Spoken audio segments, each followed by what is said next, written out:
हरियाणा के नूंह और मेवात एरिया से साइबर ठगों का गैंग पकड़ा गया।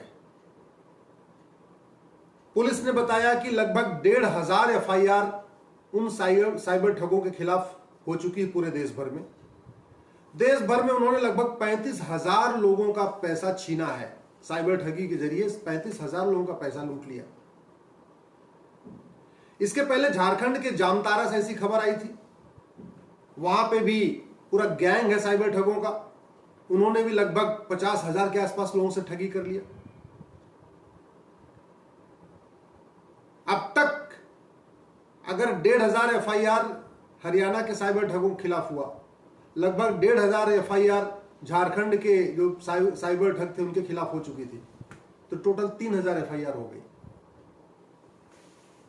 35,000 लोग अगर हरियाणा के गैंग के द्वारा लूटे गए, लगभग 50,000 लोग झारखंड वाले गैंग के द्वारा लूटे गए, तो सोचो जरा संख्या कितनी हो गई है।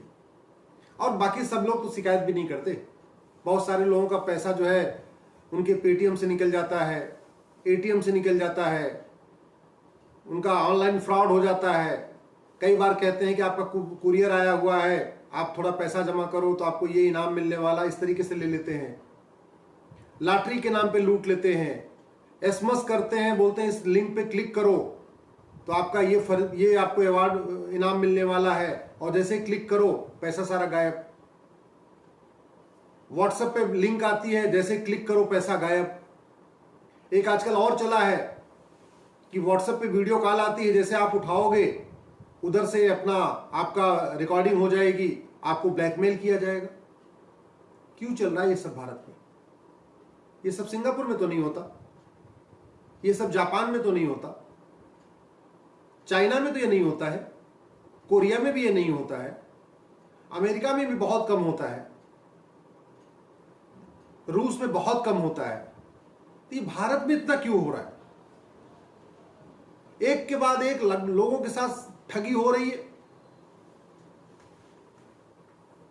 और ये जो साइबर ठग होते हैं, पता है, इसमें एक एक ठग के पास 50-50 आधार होते हैं। अलग अलग नामों से ड्राइविंग लाइसेंस होते हैं। एक एक साइबर ठग के पास 50-50 बैंक अकाउंट होते हैं। तो इनको आधार बना के कौन देता है? इनका ड्राइविंग लाइसेंस कौन बनाता है? इनका अलग अलग नाम से बर्थ सर्टिफिकेट कौन बनाता है? इनका बैंक में खाता कौन खोलता है? लोग पैसा लेके इनका आधार बना देते हैं, पैसा लेके इनका राशन कार्ड बना देते हैं, पैसा लेके ठगों का बैंक अकाउंट खोल देते हैं, पैसा लेके इनका ड्राइविंग लाइसेंस बना देते हैं। अल्टीमेटली सफर कौन करता है? हम और आप।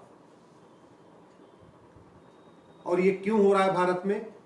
जैसे मैं बार बार कहता हूं, दवा घटिया होती है तो बीमारी बढ़ती है, वैसे ही कानून घटिया होता है तो अपराध बढ़ता है। आखिर हरियाणा में बीजेपी की सरकार है, केंद्र में बीजेपी की सरकार है, इसके बावजूद भी ठगी हो रही है। अभी पहले कांग्रेस की सरकार थी तब भी ठगी हो रही थी, जब हरियाणा में हुड्डा सरकार थी तब भी ठगी हो रही थी, नरसिम्हा राव की सरकार थी तब भी ठगी हो रही थी। तो ये सरकार बदलने से अपराध कम नहीं हो रहा है। जानते हैं क्यों? जैसे अगर आप डॉक्टर बदलो, लेकिन डॉक्टर अगर दवा ना बदले तो बीमारी ठीक नहीं होगी। आपको बुखार है, आप फला डॉक्टर के पास जाओ, उसने आपको जो दवा दिया, बीमारी आपका बुखार नहीं उतरा, आप दूसरे डॉक्टर के पास जाओ, वो डॉक्टर भी वही दवा दे दे, तो बुखार आपका उतरेगा क्या? नहीं उतरेगा। क्योंकि डॉक्टर बीमारी ठीक नहीं करता, दवा बीमारी ठीक करती है। हमें ये दिमाग में गलतफहमी है कि डॉक्टर अच्छा है, डॉक्टर अच्छा है। डॉक्टर अच्छा नहीं होता, दवा अच्छी खराब होती है। अगर डॉक्टर अच्छी दवा दे देगा तो बीमारी ठीक हो जाएगी, डॉक्टर अगर घटिया दवा देगा तो बीमारी नहीं ठीक होगी। सिंपल सी बात है। तो डॉक्टर अच्छा खराब नहीं होता,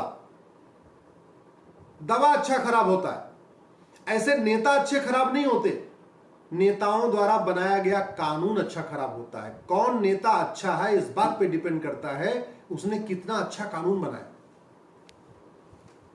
मैं तो खुलेआम कई बार सांसदों से पूछ चुका हूं, मंत्रियों से पूछ चुका हूं कि मुझे एक कानून बताइए, 6,000 से ज्यादा कानून चलते हैं भारत में, एक कानून बताइए जो हमारा वर्ल्ड क्लास कानून हो। भ्रष्टाचार और अपराध के खिलाफ कोई एक कानून बताइए जो हमारा दुनिया में सबसे अच्छा कानून हो। कितने देशों ने दुनिया में नार्को पॉलीग्राफ ब्रेन मैपिंग को अनिवार्य करने के लिए कानून बना दिया, हमने क्यों नहीं बनाया? किसको बचाना चाहते हैं हम? अपराधी फंसेंगे तो फंसना चाहिए, उनको सजा होनी चाहिए। तो आखिर किसको बचाने के लिए नार्को पॉलीग्राफ ब्रेन मैपिंग कानून नहीं बन रहा? टर्की में एक आदमी ने एसएमएस भेजा था और एसएमएस भेज के उस पर क्लिक करवाया और क्लिक करने के बाद उसका बैंक अकाउंट हैक कर लिया। उसको 335 साल सजा हुई है, 335 साल की सजा। अब दोबारा टर्की में कोई बैंक फ्रॉड करने की हिम्मत नहीं करेगा। हम अपने यहां जैसे ही अपने यहां ये 35,000 लोगों से धोखाधड़ी हो गई, तो आपको क्या लगता है एक दिन के अंदर 35,000 लोगों से धोखाधड़ी हो गई? नहीं, पिछले 5 साल में हुई है 35,000 लोगों से। हजारों करोड़ जो ठगों ने लूटा है, एक दिन में नहीं लूटा है, पिछले 5 साल 6 साल 8 साल में लूटा है। तो जब पहली बार ठगी हुई है, अगर पहली बार शिकायत हो जाती, पहले एफआईआर पे कार्रवाई हो जाती, पहले एफआईआर पे सजा हो जाती, तो बाकी लोग साथ ठगी तो नहीं होती ना। हमने पुलिस चार्टर बनाए नहीं। दुनिया के कई देशों में नियम है कि 1 घंटे के अंदर एफआईआर होना है। जैसे शिकायत आई 1 घंटे के अंदर एफआईआर के 1 महीने के अंदर चार्जशीट फाइल हो जाएगी और चार्जशीट फाइल होने के 1 साल के अंदर फैसला आ जाएगा। और बहुत सारे अपराध ऐसा है कि उसमें सुप्रीम कोर्ट तक नहीं जाएगा, ज्यादा ट्रायल कोर्ट और एक और अपील, बस। हमारे यहां तो हर सजा जो है पहले मजिस्ट्रेट के यहां चलेगी, फिर डिस्ट्रिक्ट सेशन जज के यहां चलेगी, उसके बाद हाई कोर्ट जाएगी, हाई कोर्ट के बाद सुप्रीम कोर्ट आएगी। हर कुछ भी हो, छोटा सा छोटा 6 महीने की सजा होगी, उसके लिए भी आप सुप्रीम कोर्ट तक जा सकते हैं। ये हालत बना रखी है। वास्तव में अगर अपराध रोकना है, अपने सांसद से जाके मिलिए, नहीं तो किसी दिन आपके साथ भी अपराध हो जाएगा। कुछ जरूरी नहीं है आपके साथ बैंक फ्रॉड हो सकता है रोड एक्सीडेंट हो जाए, हो सकता है कि आपके परिवार के किसी और सदस्य का फ्रॉड हो जाए। ये जो घटिया कानून होता है, कई बार डायरेक्ट आपको असर करता है, कई बार इनडायरेक्ट असर करता है, कई बार सीधे सीधे आपको नुकसान पहुंचाता है, कई बार घुमा के और इनडायरेक्ट में भी नुकसान करता है। इसलिए मैं कह रहा हूं कि अगर भारत के सभी राज्यों में साइबर ठगी हो रही है, चाहे वो कांग्रेस रूल्ड स्टेट है, चाहे वो झारखंड में इस समय झारखंड मुक्ति मोर्चा है, वहां भी ठगी हो रही है, हरियाणा में बीजेपी है, वहां पे भी ठगी हो रही है, दिल्ली में केजरीवाल की सरकार है, वहां पे भी ठगी हो रही है, बिहार में नीतीश की सरकार है, सुशासन बाबू की, वहां पे भी ठगी हो रही है, बंगाल में दीदी की सरकार है, माटी मानुस वाली, वहां पे भी ठगी हो रही है। तो जब अपराध सारे राज्यों में हो रहा है, सरकार किसी की हो, इसका मतलब सरकार बदलने से कोई फर्क तो नहीं पड़ रहा है। और फर्क क्यों नहीं पड़ रहा? मैंने आपको बताया, डॉक्टर बदलने से बीमारी ठीक नहीं होती, दवा बदलने से होती है। डॉक्टर शरीर के अंदर थोड़ी घुस जाता है, शरीर के अंदर अल्टीमेटली दवा जाती है। ऐसे सजा होगी कि नहीं होगी, इस बात पे डिपेंड नहीं करता कि वो मुख्यमंत्री कौन है, शासक कौन है। इस बात पे डिपेंड करता है आपका नियम कानून कैसा है। अल्टीमेटली कोर्ट क्या देखेगी, एफआईआर में क्या लिखा है, चार्जशीट में क्या लिखा है, गवाहों के बयान क्या है, उसके आधार पर फैसला कर देगी। और जब भ्रष्टाचार इतना तगड़ा है, भाई साइबर ठगों ने अगर 100 करोड़ रुपए कमाया, उसमें 5-10 करोड़ रुपए पुलिस के ऊपर खर्च कर दिया, तो केस ऐसे ढीला हो जाएगा। और अब तो जुडिशरी में भी भ्रष्टाचार है।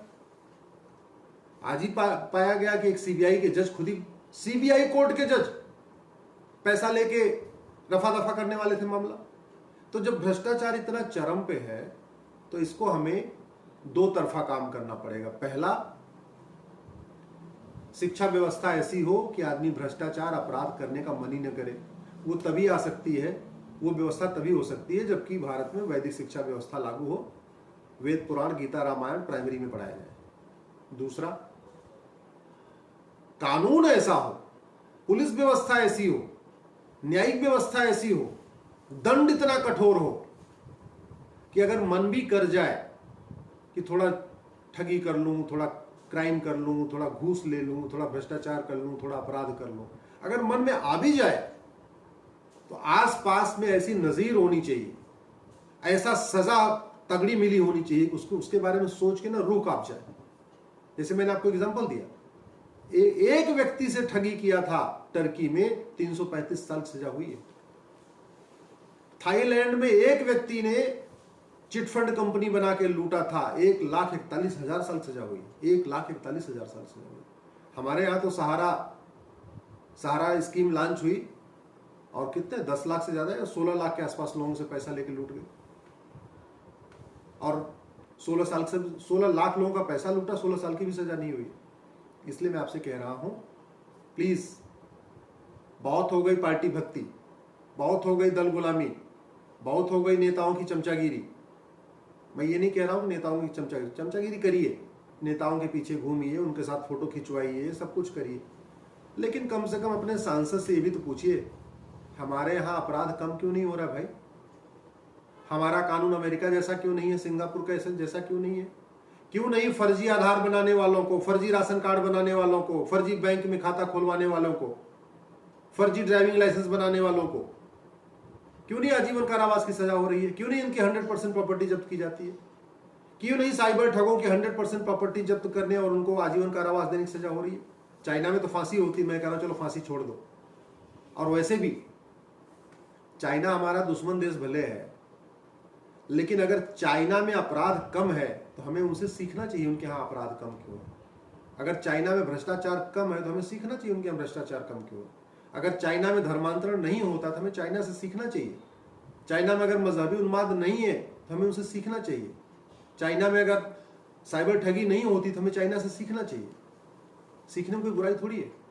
आपको अगर मेरी बात ठीक लगी हो, इस वीडियो को कम से कम 10 लोगों को जरूर भेजिएगा।